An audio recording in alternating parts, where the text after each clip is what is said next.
Question number 2 में आ जाइए। The following are the summarised balance sheet of X limited and Y limited. दोनों company का balance sheet दे रखा हुआ है, summarised balance sheet. X limited Y limited का लायबिलिटी में क्या है, equity share capital, profit and loss account, trade payable and loan X limited. तो एक्स लिमिटेड का लोन दे रखा हुआ वाई लिमिटेड के रिस्पेक्ट में। तो ये हम लोग के पास लायबिलिटी का हो गया। एसेट में क्या दे रखा हुआ है, sundry asset, loan Y limited का जो दोनों म्यूचुअल सेटलमेंट होने वाला है, और उसके बाद प्रॉफिट एंड लॉस अकाउंट दे रखा हुआ है, डेबिट बैलेंस। आगे इन्फॉर्मेशन में क्या है, a new company X Y limited is form to acquire sundry asset and trade payables of X limited and Y limited and for this purpose the sundry asset of X limited are revalued at 1 lakh. तो जितना भी asset है 1,20,000 उसका revaluation होकर के कितना हो जाएगा, 1 लाख। उसके बाद द डेब्ट due to X limited is also to be discharge in share of X Y limited. तो जो भी डेब्ट है एक्स लिमिटेड का वो भी डिस्चार्ज होने वाला है share of X Y limited का।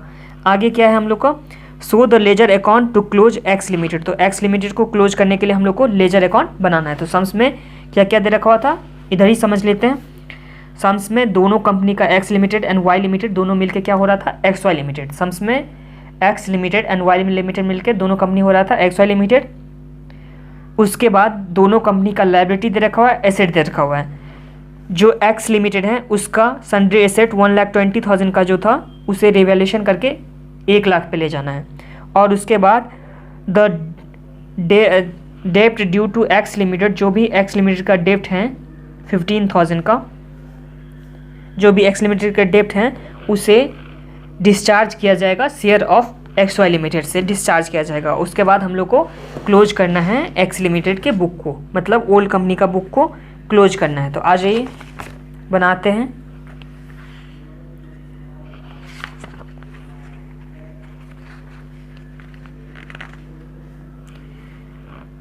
क्वेश्चन नंबर 2, रियलाइजेशन अकाउंट बनाते हैं। ओल्ड कंपनी को बुक को क्लोज करना है एक्स लिमिटेड को, तो रियलाइजेशन अकाउंट बना लीजिए। टू सन्ड्री एसेट कितने का था, 1,20,000 का था, बाय ट्रेड पेबल ये कितने का था, 25,000 का। तो यहाँ तक तो कोई प्रॉब्लम नहीं है आप लोग को। एसेट हम लोग का था 1,20,000 का एंड लायबिलिटी में ट्रेड पेबल था 25,000 का। तो ये दोनों हम लोग इस दोनों आइटम को ट्रांसफ़र कर दिए। अब परचेज कंसिडरेशन निकालेंगे। तो चलिए परचेज कंसिडरेशन निकालते हैं। तो परचेज कंसिडरेशन के रिस्पेक्ट में यहाँ पे कुछ भी इंफॉर्मेशन तो नहीं दे रखा हुआ है। तो ये कौन सा मेथड में परचेज कंसिडरेशन निकल सकता है, सन्ड्री ये निकल सकता है एसेट मेथड में, नेट एसेट मेथड में निकल सकता है। तो नेट एसेट मेथड में हम लोग निकालते हैं परचेज कंसिडरेशन। तो कैलकुलेशन ऑफ परचेज कंसिडरेशन ये किस मेथड में निकलेगा, नेट एसेट मेथड। क्यों निकलेगा नेट एसेट मेथड में, तो सबसे पहले स्वैप रेशियो तो नहीं दे रखा हुआ है कि कितना शेयर कितने शेयर को मिलेगा, ना फेयर वैल्यू दे रखा हुआ है, ना इंट्रेंसिक वैल्यू दे रखा हुआ है। तो सम्स में ये तीनों में से कुछ भी नहीं दे रखा हुआ है। और दूसरी बात, यहाँ सम्स में ये भी नहीं बोला गया है कि इंट्रेंसिक वैल्यू से हम लोग को परचेज कंसिडरेशन निकालना है। तो इसलिए ये किस मेथड में जाएगा, नेट एसेट मेथड में। इसमें सन्ड्री एसेट सबसे पहले आता है। तो सन्ड्री एसेट कितने का आ गया, 1 लाख का, माइनस सन्ड्री लायबिलिटी। तो ये सन्ड्री लायबिलिटी के हम लोग के पास कितने का है, 25,000 का। यही तो है ना, एसेट हम लोग के पास 1 लाख का है एंड लायबिलिटी हम लोग के पास 25,000 का, और तो कुछ नहीं है। जो था लोन ऑफ वाई लिमिटेड, तो ये तो डिस्चार्ज हो जाने वाले हैं, तो इसलिए हम लोग इसको नहीं लिए। तो sundry asset minus sundry liability किए तो हम लोग का कितना आ गया परचेज कंसिडरेशन, 75,000। यहाँ तक तो कोई प्रॉब्लम नहीं है ना आप लोग को। देखिए यहाँ था लोन वाई लिमिटेड का, जो लोन था वो हम लोग इसलिए नहीं लिए क्योंकि यहाँ पे बोल दिया गया है कि वो डिस्चार्ज कर दिया जाएगा शेयर से। तो शेयर से जो डिस्चार्ज कर दिया जाएगा वो हम लोग नहीं लिए। तो सबसे पहले हम लोग रियलाइजेशन अकाउंट बनाए थे, उसमें एसेट को ट्रांसफ़र कर दिए थे, लायबिलिटी को ट्रांसफ़र कर दिए थे, अब हम लोग एंट्री बनाएंगे नेक्स्ट परचेज कंसिडरेशन का। तो परचेज कंसिडरेशन का एंट्री क्या होता है, तो XY limited new company debit to purchase consideration, तो ये कितना आ जाएगा 75,000 का, और तो कुछ है नहीं इसमें। उसके बाद हम लोग बनाते हैं दूसरा अकाउंट, किसका बनाएंगे, दूसरा अकाउंट बनाते हैं हम लोग इक्विटी शेयर होल्डर का, share holder account. Share holder account में हम लोग ट्रांसफर करेंगे सबसे पहले बाय इक्विटी शेयर कैपिटल, ये कितने का था हम लोग का 1 लाख का था।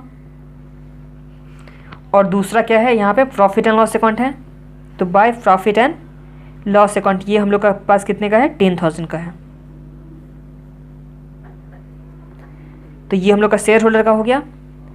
अब लोन वाई लिमिटेड का बनाते हैं अकाउंट, टू बैलेंस BD,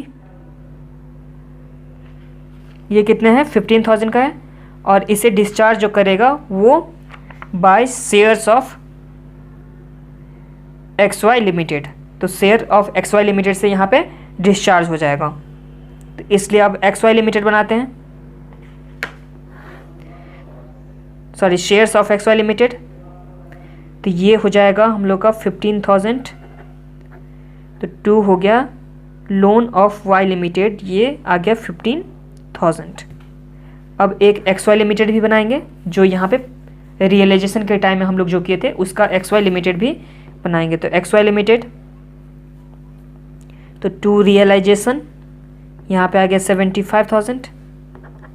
अब इसे हम लोग ट्रांसफ़र कर देंगे, कहाँ ट्रांसफ़र कर देंगे, शेयर्स ऑफ XY लिमिटेड, तो शेयर्स में हम लोग ट्रांसफ़र कर देते हैं।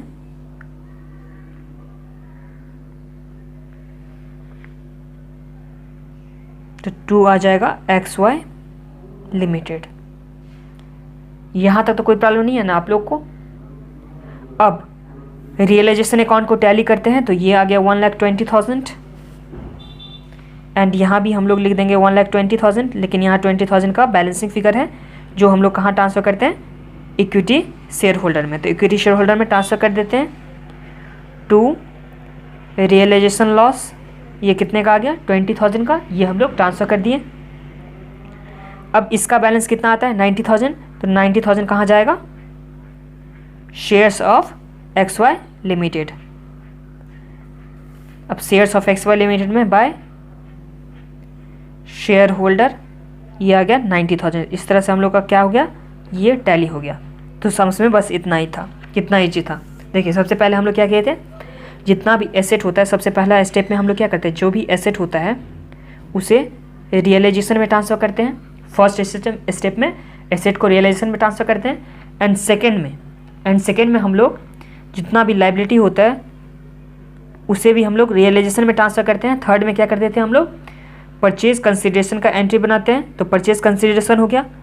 उसके बाद इक्विटी शेयर होल्डर अकाउंट बनाते हैं। इक्विटी शेयर होल्डर में जितना भी होता है equity share capital, reserve and surplus, तो ये सब ट्रांसफ़र करते हैं, या रियलाइजेशन अकाउंट का भी जो बैलेंस होता है वो भी हम लोग इक्विटी शेयर होल्डर में ट्रांसफ़र करते हैं। तो इस तरह से हम लोग सबसे पहले रियलाइजेशन बनाए, उसका जो बैलेंसिंग फिगर हुआ वो हम लोग ट्रांसफ़र किए इक्विटी शेयर होल्डर में। फिर इक्विटी शेयर होल्डर का जो भी बैलेंसिंग फिगर हुआ वो हम लोग ट्रांसफ़र किए कहाँ पे, शेयर्स में। और जो लोन ऑफ X लिमिटेड था तो यहाँ पे बोल दिया गया था कि शेयर्स में पे करना है, तो शेयर्स में पे कर दिया गया था 15,000।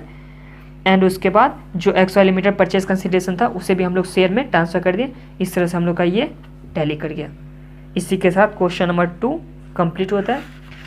चैनल को सब्सक्राइब कर दीजिए, अभी तक नहीं किए हैं तो वीडियो को लाइक कर दीजिए, अपने फ्रेंड के साथ शेयर कीजिएगा। मिलते हैं नेक्स्ट वीडियो में, तब तक के लिए अपना ख्याल रखिए। Bye bye, take care.